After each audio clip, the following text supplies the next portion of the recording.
പിതാവിൻ്റെയും പുത്രൻ്റെയും പരിശുദ്ധാത്മാവിൻ്റെയും നാമത്തിൽ ആമേൻ. കരിസ്മ പെന്തക്കോസ്ത അഭിഷേക ധ്യാനം. ഒന്നാം ദിനം. കുരിശുമരണം പെന്തക്കോസ്തായ്ക്ക് നൽകിയ വില. യേശുവിൻ്റെ വേർപാടിൻ്റെ ദുഃഖം താങ്ങാനാവാതെ സങ്കടത്തിൽ ആണ്ട ശിഷ്യന്മാരോട് ഈശോ ഇങ്ങനെ പറയുന്നു. യോഹന്നാൻ 16:7, നിങ്ങളുടെ നന്മയ്ക്ക് വേണ്ടിയാണ് ഞാൻ പോകുന്നത്. ഞാൻ പോകുന്നില്ലെങ്കിൽ സഹായകൻ നിങ്ങളുടെ അടുക്കലേക്ക് വരികയില്ല. ഞാൻ പോയാൽ അവനെ ഞാൻ നിങ്ങളുടെ പക്കലേക്ക് അയക്കും. ഈശോയുടെ കടന്നുപോകൽ എന്നതിലൂടെ ഈശോ അർത്ഥമാക്കുന്നത് കുരിശുമരണത്തിലൂടെയുള്ള വേർപെടലാണ്. ഈശോ കുരിശിൽ മരിച്ചാലേ പരിശുദ്ധാത്മാവ് വരികയുള്ളൂ എന്നാണ് ഈശോ വ്യക്തമാക്കിയത്. യോഹന്നാന്റെ സുവിശേഷം 7-ാം അധ്യായത്തിലെ 37 മുതൽ വാക്യങ്ങൾ വായിക്കുമ്പോൾ ഇത് കൂടുതൽ വ്യക്തമാകുന്നുണ്ട്. തിരുനാളിൻ്റെ അവസാനത്തെ മഹാദിനത്തിൽ യേശു എഴുന്നേറ്റ് നിന്ന് ഉച്ചത്തിൽ പറഞ്ഞു, ആർക്കെങ്കിലും ദാഹിക്കുന്നെങ്കിൽ അവൻ എൻ്റെ അടുക്കൽ വന്ന് കുടിക്കട്ടെ. എന്നിൽ വിശ്വസിക്കുന്നവൻ്റെ ഹൃദയത്തിൽ നിന്ന് വിശുദ്ധ ലിഖിതം പ്രസ്താവിക്കുന്ന പോലെ ജീവജലത്തിൻ്റെ അരുവികൾ ഒഴുകും. യോഹന്നാൻ സുവിശേഷകൻ ഈശോയുടെ ഈ വാക്കുകൾക്ക് ഒരു വ്യാഖ്യാനം ചുവടെ എഴുതി വെച്ചിട്ടുണ്ട്. അവൻ ഇത് പറഞ്ഞത് തന്നിൽ വിശ്വസിക്കുന്നവർ സ്വീകരിക്കാനിരുന്ന ആത്മാവിനെ പറ്റിയാണ്. എന്തെന്നാൽ അതുവരെയും ആത്മാവ് നൽകപ്പെട്ടിരുന്നില്ല. എന്തെന്നാൽ യേശു അതുവരെയും മഹത്വീകരിക്കപ്പെട്ടിരുന്നില്ല. യേശു മഹത്വീകരിക്കപ്പെടുമ്പോഴാണ് പരിശുദ്ധാത്മാവ് എഴുന്നള്ളതെന്ന് എന്ന് യോഹന്നാൻ വ്യാഖ്യാനിക്കുകയാണ്. എപ്പോഴാണ് യേശു മഹത്വീകരിക്കപ്പെട്ടത്? 2 തിരുവചനങ്ങൾ നമുക്ക് അതിനുവേണ്ടി നോക്കാം. യോഹന്നാൻ 8:28, നിങ്ങൾ മനുഷ്യപുത്രനെ ഉയർത്തിക്കഴിയുമ്പോൾ ഞാൻ ആകുന്നു എന്ന് നിങ്ങൾ മനസ്സിലാക്കും. ഞാൻ ആകുന്നു എന്നതൊരു പേരാണ്, സത്യദൈവത്തിൻ്റെ പേര്. മോശയ്ക്ക് ദൈവം വെളിപ്പെടുത്തി കൊടുത്ത അവിടുത്തെ ദിവ്യ നാമം. അങ്ങനെയെങ്കിൽ നിങ്ങൾ മനുഷ്യപുത്രനെ ഉയർത്തിക്കഴിയുമ്പോൾ ഞാൻ ആകുന്നു എന്ന് നിങ്ങൾ മനസ്സിലാക്കുമെന്ന് ഈശോ യഹൂദരോട് പറഞ്ഞതിൻ്റെ അർത്ഥം, അവിടുന്ന് കുരിശിൽ ഉയർത്തപ്പെട്ട് കഴിയുമ്പോൾ അവിടുന്ന് ദൈവമാണെന്ന് സർവ്വരും തിരിച്ചറിയും. ഇത് സുവിശേഷം വളരെ വ്യക്തമായി ഇക്കാര്യം തെളിയിക്കുന്നുണ്ട്. യേശു കുരിശിൽ മരിച്ചപ്പോൾ ഭൂമി മുഴുവൻ അന്ധകാരമായി. നട്ടുച്ച നേരത്ത് ഭൂമി മുഴുവനും കുലുക്കമുണ്ടായി. പാറകൾ പിളർന്നു, പ്രേതാലയങ്ങൾ തുറക്കപ്പെട്ട് മരിച്ചവർ ഉയർത്തെഴുന്നേറ്റു. സംഭവിച്ചതെല്ലാം കണ്ടു നിന്ന് ശതാധിപൻ, യേശുവിനെ ക്രൂരമായി പീഡിപ്പിച്ച് വധിക്കാൻ മുൻകൈയെടുത്തവൻ, പശ്ചാത്താപ വിവശനായി ഉച്ചത്തിൽ വിശ്വാസം പ്രഖ്യാപിച്ചു. ഇവൻ സത്യമായും ദൈവപുത്രനായിരുന്നു. ലൂക്കാസ് വിശേഷകൻ 23:48 ഒരു കാര്യം കൂടെ കൂട്ടിച്ചേർക്കുന്നു. കാഴ്ച കാണാൻ കൂടിയ ജനക്കൂട്ടം മാറത്തടിച്ചുകൊണ്ട് തിരിച്ചുപോയി. പരിശുദ്ധാത്മാവ് വർഷിക്കപ്പെട്ട സമയമായിരുന്നു കർത്താവിൻ്റെ കുരിശുമരണം. അതുകൊണ്ടാണ് ശതാധിപന് ഈശോ ദൈവമാണെന്ന് പ്രഖ്യാപിക്കാനും ജനക്കൂട്ടത്തിന് പാപത്തെപ്പറ്റി കരയാനും കാരണമായത്.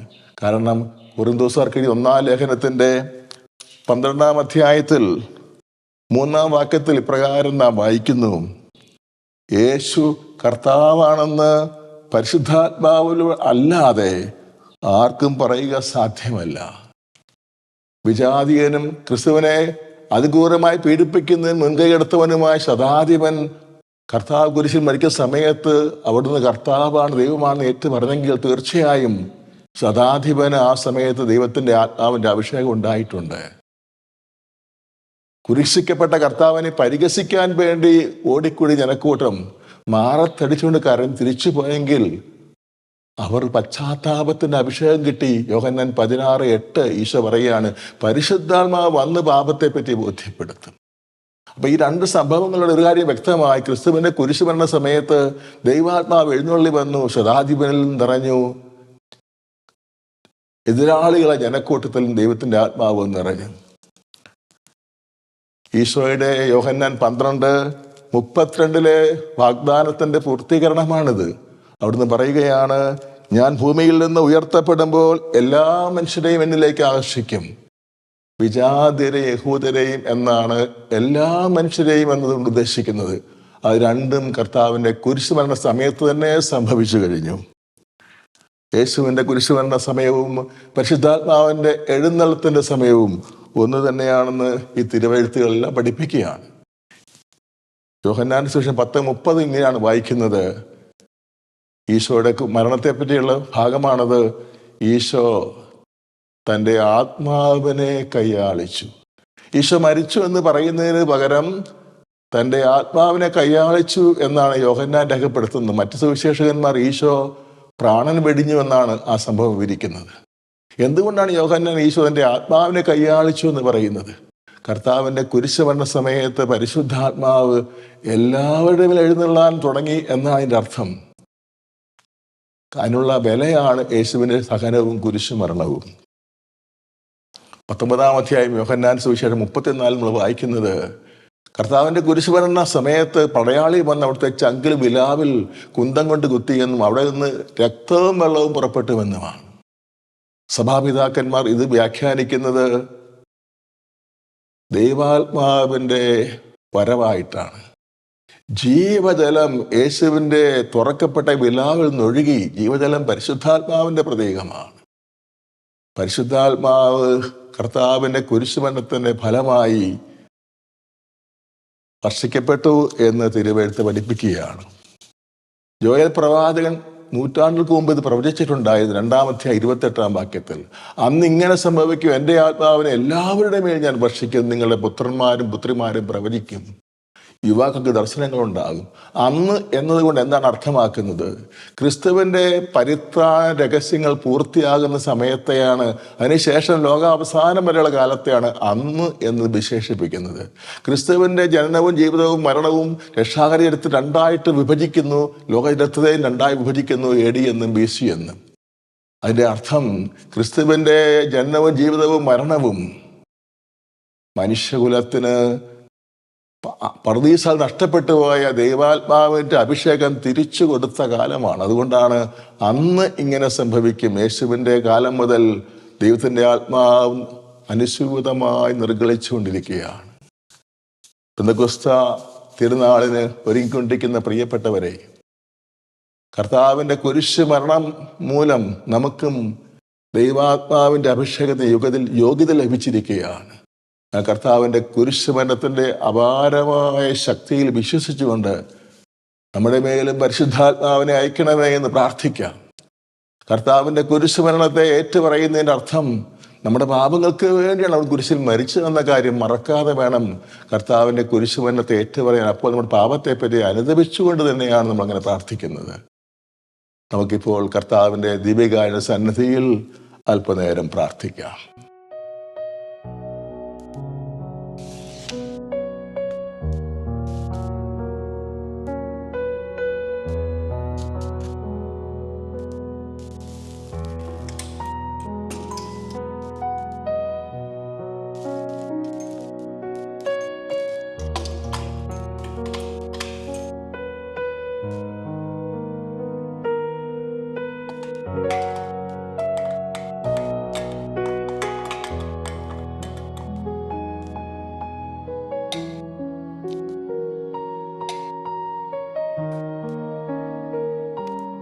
പരമപരിശുദ്ധ ദിവ്യകാരുണ്യത്തിന് എന്നേരവും ആരാധനയും സ്തുതിയും പുകഴ്ചയും ഉണ്ടായിരിക്കട്ടെ. ദിവ്യകാരുണ്യനാഥ, അങ്ങയുടെ മുമ്പിൽ വിശ്വാസപൂർവ്വം ഞങ്ങൾ മുട്ടുകുത്തി നിന്നുകൊണ്ട് അങ്ങയുടെ കുരിശ് മരണം ഞങ്ങൾ ധ്യാനിച്ച് പ്രാർത്ഥിക്കുന്നു. പെസഹ വ്യാഴാഴ്ച രാത്രി മുതൽ ഗത്സമനിലെ ചോര വിയർക്കൽ വരെ മുതൽ കുരിശിൽ അന്ത്യശ്വാസം വലിച്ചത് വരെയുള്ള അങ്ങയുടെ അതിദാരുണ പീഡാസഹനങ്ങൾ പാപിയായ എനിക്ക് പരിശുദ്ധാത്മാവിനെ തരാൻ വേണ്ടിയായിരുന്നു എന്ന വിശ്വാസ രഹസ്യം ഞാൻ ദൃഢമായി വിശ്വസിച്ച് ഏറ്റുപറയുന്നു. കർത്താവെ, അങ്ങയുടെ കുരിശ് മരണ സമയത്ത് അങ്ങയുടെ ഏറ്റവും വലിയ ശത്രുക്കളൊരാളായ ശതാധിപനിലേക്ക് അങ്ങയുടെ ആത്മാവിനെ അയച്ചു. അങ്ങയെ പരിഹസിക്കാൻ ഓടിക്കൂടി ജനക്കൂട്ടത്തിന്റെ മേലും അങ്ങയുടെ ആത്മാവിനെ അയച്ചു. അങ്ങയുടെ കുരിശ് മരണത്തിന്റെ യോഗ്യതയാൽ മഹാപാപിയായ എൻ്റെ മേലും പരിശുദ്ധാത്മാവിനെ അയക്കണമേ. എല്ലാ പ്രകാരത്തിലും തകർന്ന എൻ്റെ ജീവിതം പുതുക്കി പണിയാൻ പരിശുദ്ധാത്മാവിനെ എൻ്റെ മേൽ ചിന്തണമേ. ആത്മാവിൽ എന്നെ വീണ്ടും ജനിപ്പിക്കണമേ. യേശുവേ നന്ദി, യേശുവേ നന്ദി. ഹല്ലേലൂയ, ഹല്ലേലൂയ, ഹല്ലേലൂയ, ഹല്ലേലൂയ. കർത്താവേ സ്തോത്രം, കർത്താവേ നന്ദി, കർത്താവേ നന്ദി, കർത്താവേ നന്ദി. അങ്ങയുടെ കുരിശിൽ നിന്ന്, അങ്ങയുടെ മുറിവേറ്റ തിരുശരീരത്തിൽ നിന്ന്, അങ്ങയുടെ തിരുക്ഷതങ്ങളിൽ നിന്ന് പരിശുദ്ധാത്മ ശക്തി എന്നിലേക്കും എല്ലാവരിലേക്കും ലോകം മുഴുവനിലേക്കും പ്രസരിക്കട്ടെ. പെന്തക്കോസ്ത് ഒരുങ്ങുന്ന സർവരിലേക്കും കർത്താവിന്റെ കുരിശ് മരണ യോഗ്യതയാൽ ദൈവത്തിന്റെ ആത്മാവ് ശക്തിയോടെ എഴുന്നള്ളി വന്ന് ഞങ്ങളെ നവീകരിക്കട്ടെ, രൂപാന്തരപ്പെടുത്തട്ടെ, പാപജീവിതത്തിൽ ഞങ്ങളെ പിന്തിരിപ്പിക്കട്ടെ. ആത്മാവ് ഞങ്ങൾ ശക്തിപ്പെടുത്തട്ടെ. ഹല്ലേലൂയ, ഹല്ലേലൂയ, ഹല്ലേലൂയ, ഹല്ലേലൂയ, ഹല്ലേലൂയ, ഹല്ലേലൂയ, ഹല്ലേലൂയ, ഹല്ലേലൂയ, ഹല്ലേലൂയ, ഹല്ലേലൂയ, ഹല്ലേലൂയ, ഹല്ലേലൂയ, ഹല്ലേലൂയ. പരമപരിശുദ്ധ ദീപികാരുണ്യത്തിന് എന്നേരവും ആരാധനയും സ്തുതിയും പുകഴ്ചയും ഉണ്ടായിരിക്കട്ടെ. പരമപരിശുദ്ധ ദീപികാരുണ്യത്തിന് എന്നേരവും ആരാധനയും സ്തുതിയും പുകഴ്ചയും ഉണ്ടായിരിക്കും.